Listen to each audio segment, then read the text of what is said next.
한국사를 수업하게 될 유수현입니다. 이번 시간에 제가 수업할 내용은 한국사 공부하는 방법과 한국사 문제는 어떤 식으로 나오겠고 그에 대한 대처 방법은 어떻게 될 것이냐, 그리고 한국사 교재에서 제일로 처음에 나오는 한국사를 이해하는 방법, 이 대목을 수업하도록 하겠습니다.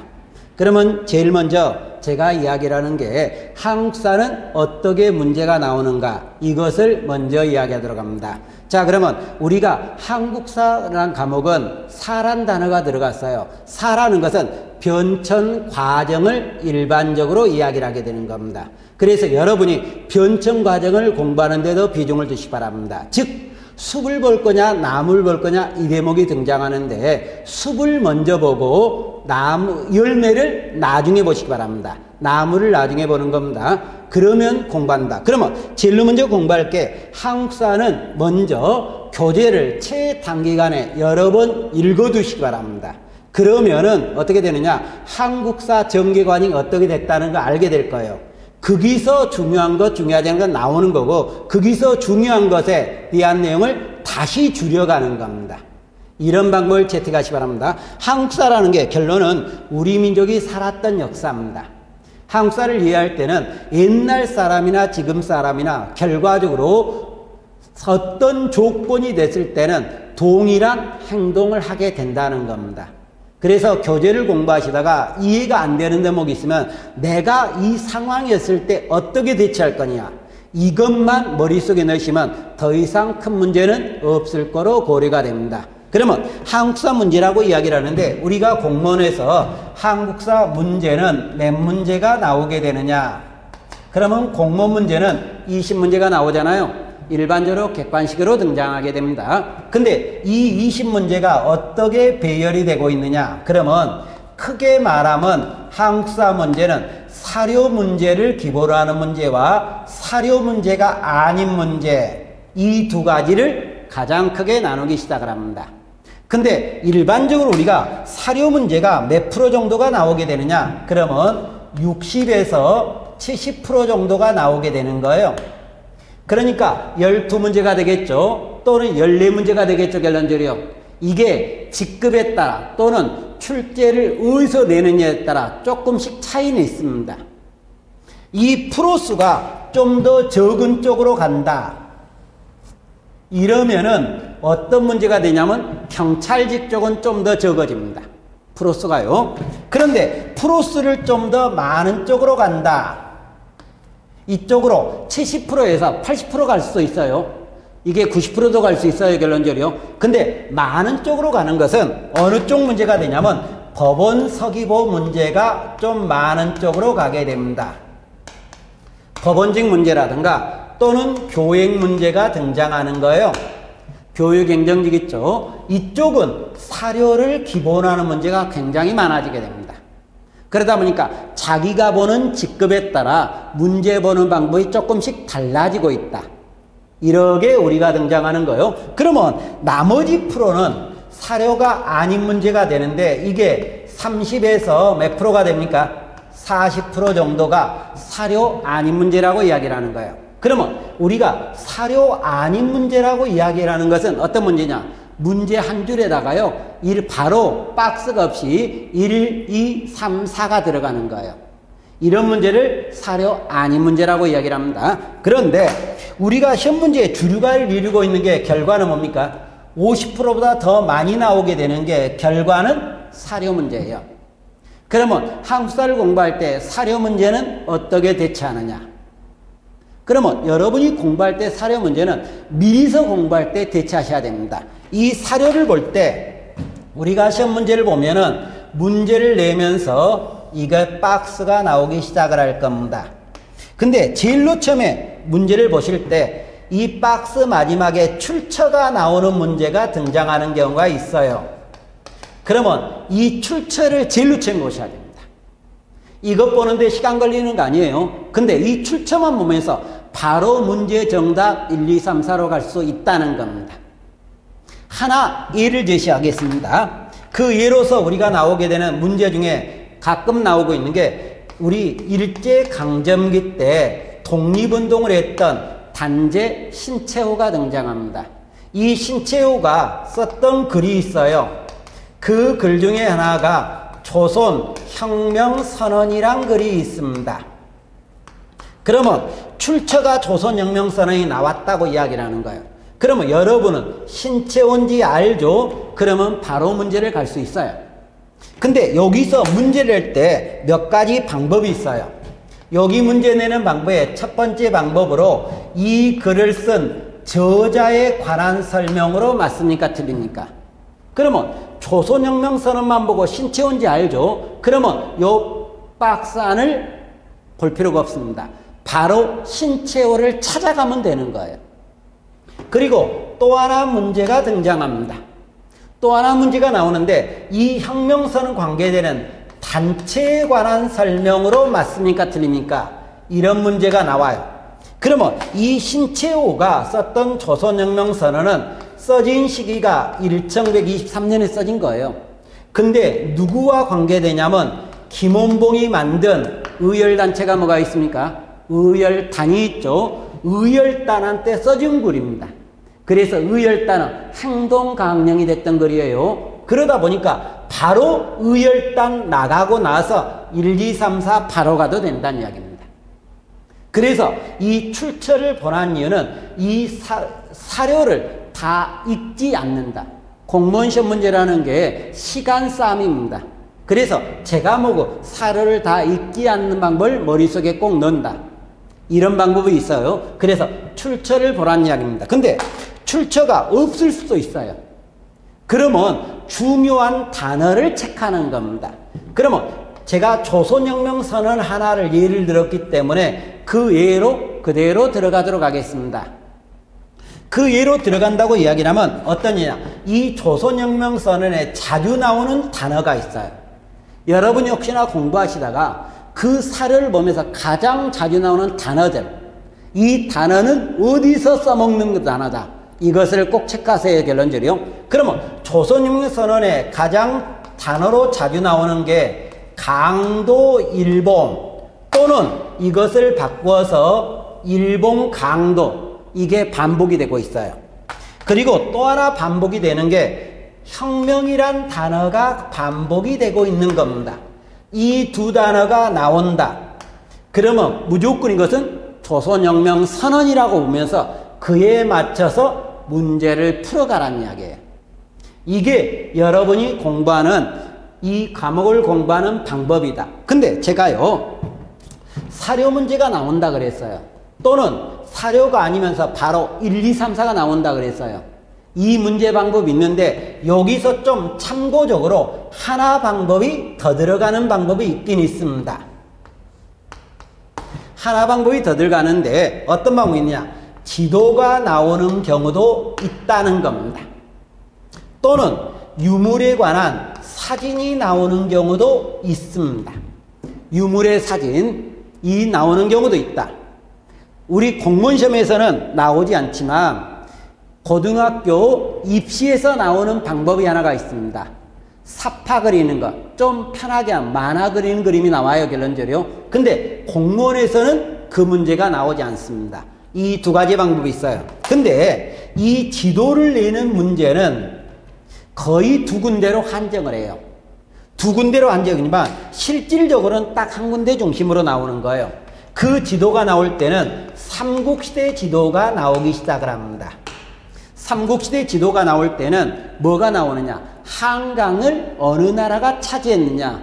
이것만 보시면 몇 세기고 누구 왕인지 머릿속에 바로 나와야 된다는 겁니다. 예를 들어 한강을 고구려가 차지했다. 그러면 5세기 장수왕이에요. 백제가 차지했으면 4세기 중후반 근초광이라고 이야기를 합니다. 신라가 차지한 6세기 중반 진흥왕이라는 이야기예요. 지도는 거의 삼국시대 문제가 나오는 게 원칙이다. 그러나 지도가 하나가 더 나오는 데가 있어요. 어디가 더 나오냐면 일제강점기입니다. 일제강점기의 지도가 나오는 것이 우리나라 독립운동과 관련된 지도가 나오는 경우가 있어요. 그런데 이 두 개의 지도가 나오는데 실질적으로 시험 문제는 거의 이것 중심으로 나오게 된 겁니다. 그런데 여기 지도가 나온다. 일제강점기 독립운동주의가 나온다. 그러면 이것은 일반 공무원에서는 잘 안 나와요. 그러면 어디 공무원 시험에서 나오느냐? 그러면 교육행정직이라든가 법원서기보에서는 나오긴 합니다. 예전에 법원서기보에 나왔던 일제강점기 지도와 관계되면서 나온 걸 보면은 대한민국 임시정부의 정규군이 뭡니까? 한국광복군, 충칭에 있었던 거예요, 결론적으로요. 그 다음에, 자, 예난지방에 있었던 뭡니까? 조선의용군이 있어요. 사회주의 계열. 그 다음에 한커에 나왔던 조선의용대가 있어요. 이것을 기억, 니은, 지그대 가지고 세계 독립운동단체를 구분해 달라는 것. 이런 식의 문제가 나온 적은 있어요. 그러나 이기 문제는, 요 일제강점기 문제는 크게 지도로 써먹지 않기 때문에 여러분이 신경을 쓸 것은 뭐다? 삼국시대, 한국과 관련된 지도를 중심으로 본다. 하나 더, 그러면 잠깐 밑에 쪽으로 내려갑시다. 참고로 나오는 게 유물의 사진이 나온다 그랬어요. 근데 이 유물의 사진이 나올 때는 일반적으로 어디껏 문제를 하는 게 중심이라고 이야기를 하느냐? 그러면 이게 선사시대 문제입니다. 구, 신, 청, 철기 이쪽의 런절이요. 이때 선사시대 때 유물을 사진으로 내고 있다. 그러면서 그 시대에 관한 내용을 물어보는 문제입니다. 그래서 선사시대를 공부할 때는 나름대로 유물사진을 꼭 머릿속에 넣으시기 바랍니다. 상황에 따라 중요도는 떨어지게 됩니다만은 여기 쪽에서는 특히 교행 쪽이에요. 교행 쪽에서는 어떻게 되느냐? 고대국가, 삼국시대, 고려시대, 조선시대, 여기가 문화에 관한 유물도 사진을 내는 겁니다. 그래서 문화유물에 관한 사진은 우리 공무원 시험에 잘 나오진 않지만 교육행정직을 고심하시는 분은 이쪽 문화사진도 어느 정도 머릿속에 넣어야 되겠다. 이렇게 우리가 고려가 됩니다. 그래서 문제는 이런 식으로 나오고 있다. 그리고 한국사는 파트가 크게 몇 개 파트로 나눠집니까? 제가 교재는 9개 펴놓았지만 그것을 무시하고 고대국가라든가 고려라든가 조선을 나가면 정치라든가 경제, 사회, 문화편 이렇게 해서 크게 4개 파트로 나오고 있습니다. 근데 우리 시험 문제에서, 공무원 시험 문제에서 중심적으로 나오는 단어는 정치 파트입니다. 정치 파트 문제가 일반적으로 조금씩 차이는 있습니다만은 출제 부처가 어디인지 좀 다르게 됩니다만 60% 정도가 나와요. 60% 정도가 나오니까 요거 파트를 꽤 중시하세요. 그리고 여기 파트 2개를 묶고 여기 파트를 2개를 묶어서 이 파트와 이 파트가 거의 20% 정도씩 나오고 있어요. 그러니까 시험 문제는 정치 파트를 중심으로 하면서 공부한다. 근다고 해서 경제나 사회나 문화 파트 시험 문제 안 나오는 것은 아닙니다만은 근데 공부할 때 가장 귀찮은 단원이 어디냐? 문화 파트예요. 왜 문화 파트겠냐? 하다 작품들이 많아요. 그 작품들이 많다 보니까 애울 것이 좀 많아진다는 이야기예요. 근데 한국사는 애우는 과목은 아니고 주변 상황을 이해하면 애우는 것이 약 반이 줄어버립니다. 그래서 주변 상황을 좀 더 이해하는 방법을 취하는데 혹시나 애우려고 한다고 이야기하면 가장 불편한 단원이 어느 단원이다? 문화 단원이란 이야기예요. 그래서 예전 입시에서 가장 많이 써먹는 단원이 어디냐? 예전 입시에서는 문화 단원을 제일 많이 써먹었어요. 그만큼 귀찮으니까 많이 써먹은 겁니다만 우리 공무원 시험에서는 어느 단원? 정치 파트예요. 그래서 정치 파트를 꽤 신경을 써두기 바랍니다.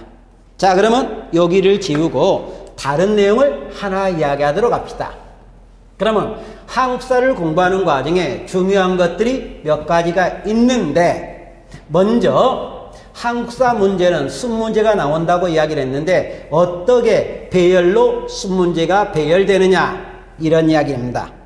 그러면 한국사 문제는 순문제가 나오는데 현재 제가 교재를 쓴 게 1편부터 9편까지 등장한다 그랬습니다. 9편까지 등장하고 있는데 이게 시험 출제 부처에서 조금 차이는 있습니다만은 5편까지가 일반적으로 어디냐면 임진왜란까지입니다. 자, 1편 역사의 바른 이해가 되겠죠. 2편 선사시대고 요게 삼국과 통일신라 발해, 요게 고려시대, 조선전기죠. 조선후기, 여기서부터 근현대사라고 이야기를 하는데 대응군부터 한일합방까지 일제강제병합이죠.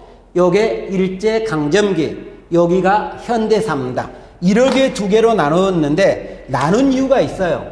일반적으로 1편부터 5편까지 해가지고 문제가 몇 문제가 나오냐면 약 10문제가 등장하게 됩니다. 그리고 6부터 여기까지 해가지고 10문제가 등장하게 됩니다. 그러면 공무원 시험 공부하신 분이 조금 귀찮다고 이야기하는 대목이 있어요.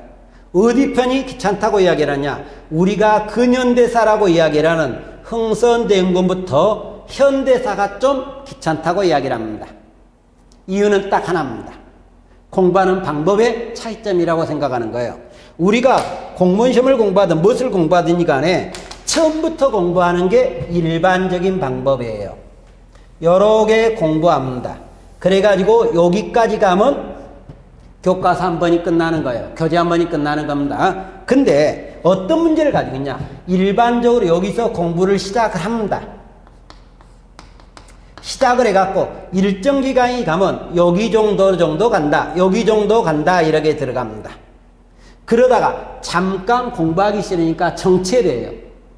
이게 하루를 쉴지 일주일을 쉴지 한 달을 쉴지는 모릅니다. 사람마다 좀 다르니까요. 그런데 여기서 끝나버렸을 거고 잠깐 쉬었습니다. 그러면 잊어버렸잖아요. 그러니까 다시 이쪽으로 오는 거예요. 그래서 또 여러 개 공부합니다. 그러면 또 여기서 그치게 되는 거예요. 그러다 보니까 저는 어떻게 공부하느냐? 여기서 시작해갖고 여기서 정치에 따라 밑으로 가셔야 되는데 밑으로 안 가고 다들 앞으로 가버려요. 그러니까 공부하다 보니까 처음에 시작을 할 때는 10번을 시작을 했는데 요 끝허리까지 간 것은 한 번밖에 안 가는 거예요. 그러면 당연히 여기서부터 여기까지는 여기 앞에 보는 것보다 공부한 양이 다르죠.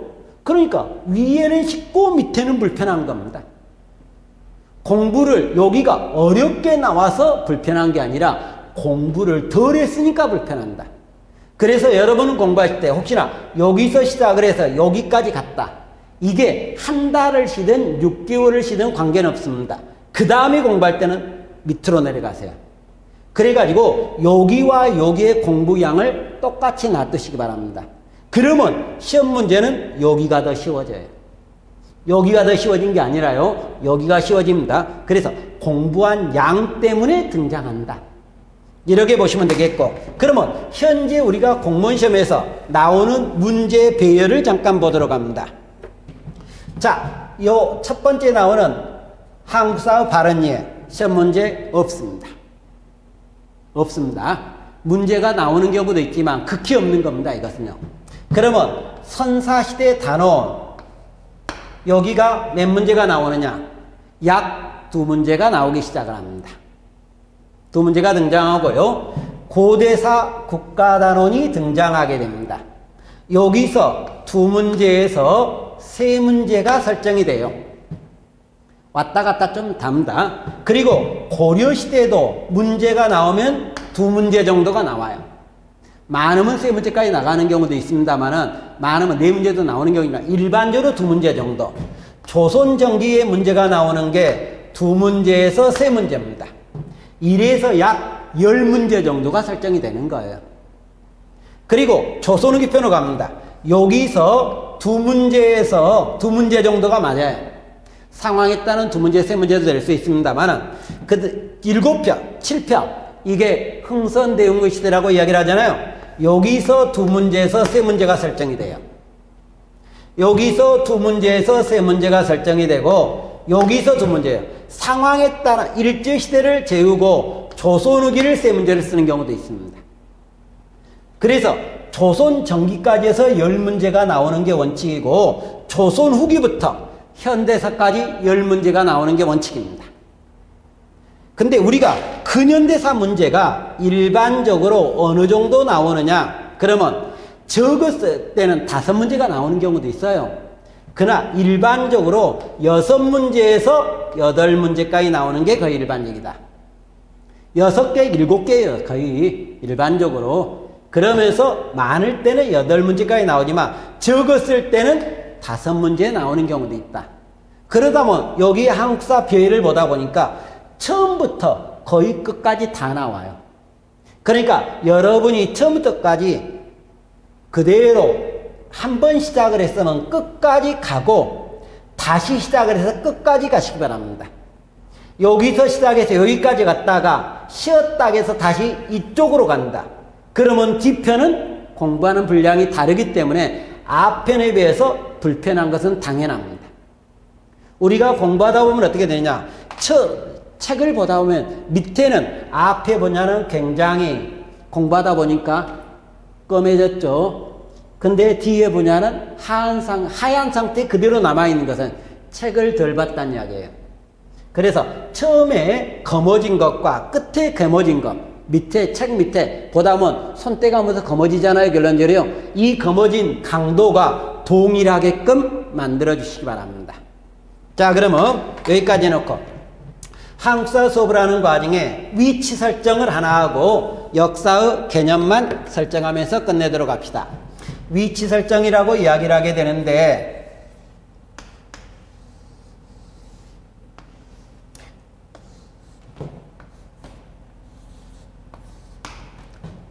강. 자, 들어갑니다. 여기가 중국의 강이었던 양쯔강이라고 이야기를 합니다. 그러면서 밑에 지방을 우리가 강남지방이라고 이야기를 해요. 양쯔강 이북을 그냥 화북지방이라고 하시기 바랍니다.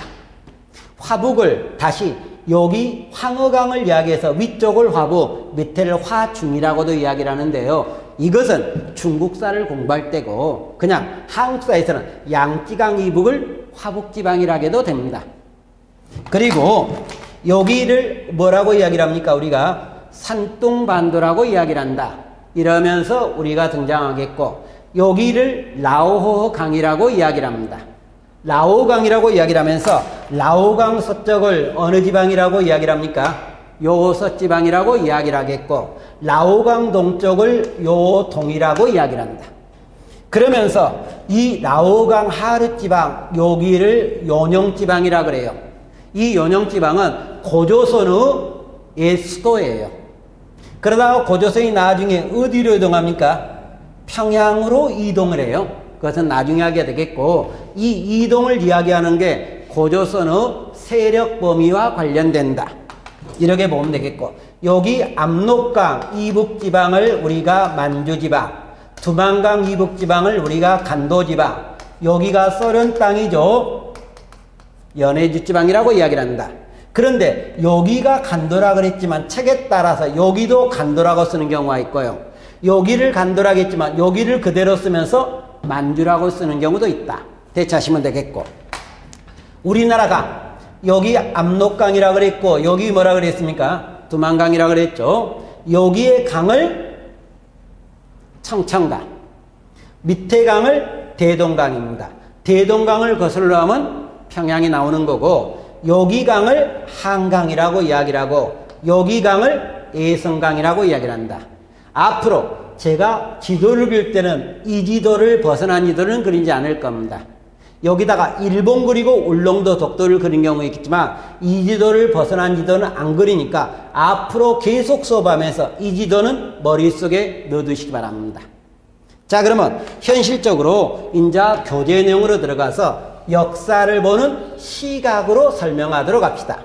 이 역사 보는 시각 마지막 내용이 될 건데 간단히 한 5분이면 끝날 겁니다. 자, 역사를 보는 시각이라고 이야기를 하는데 역사의 이해란 단원이에요.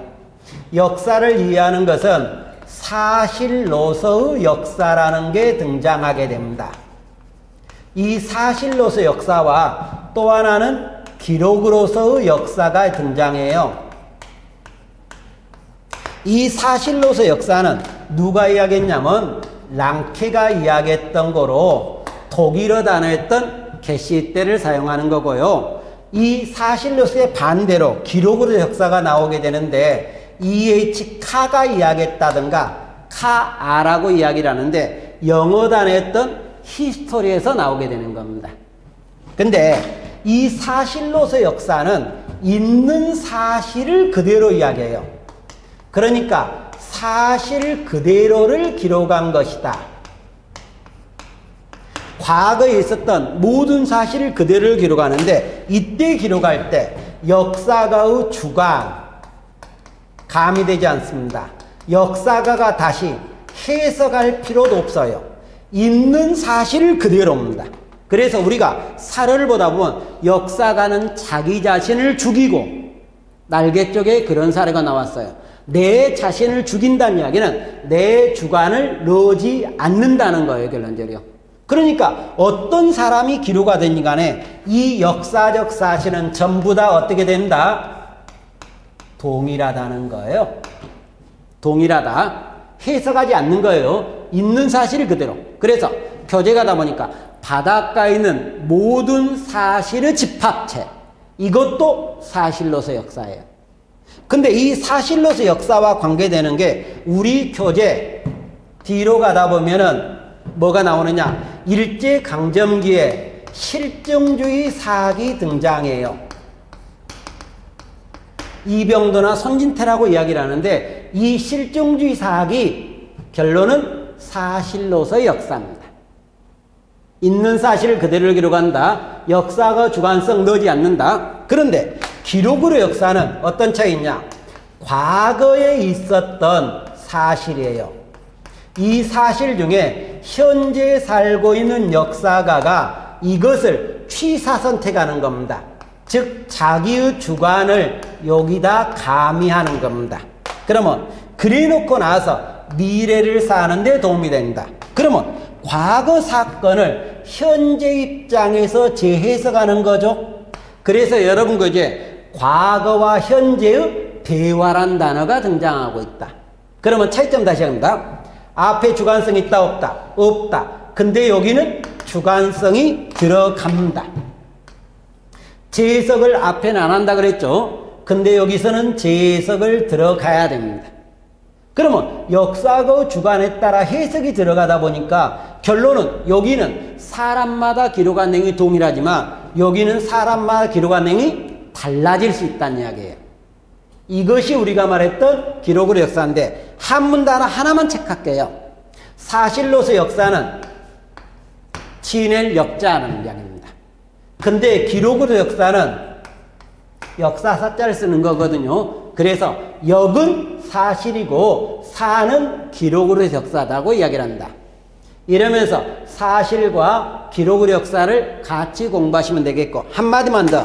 현재 우리가 배우는 교과서가 있죠. 교재가 있죠. 학교 교과서. 발음을 좀 부드럽게 해야 됩니다만 교과서는 사실입니까? 기록입니까? 기록으로 역사예요. 왜? 역사가가 우리나라에 있는 여러 가지 사건 중에 필요한 내용만은 취사 선택한다. 그러니까 시대에 따라 언제든지 변화가 가능한 역사라고 이야기를 한다. 이렇게 나오는 거예요. 이게 1편에서 가장 중요한 내용입니다. 그러면 이 시간에 수업했던 것 잠깐 정리하게 끝내게 되는데 여러분은 사실로서 역사와 기록의 역사 기본적으로 구분 정도만 해두시면 될 거로 생각을 합니다. 이 시간 여기까지 하도록 수고하셨습니다.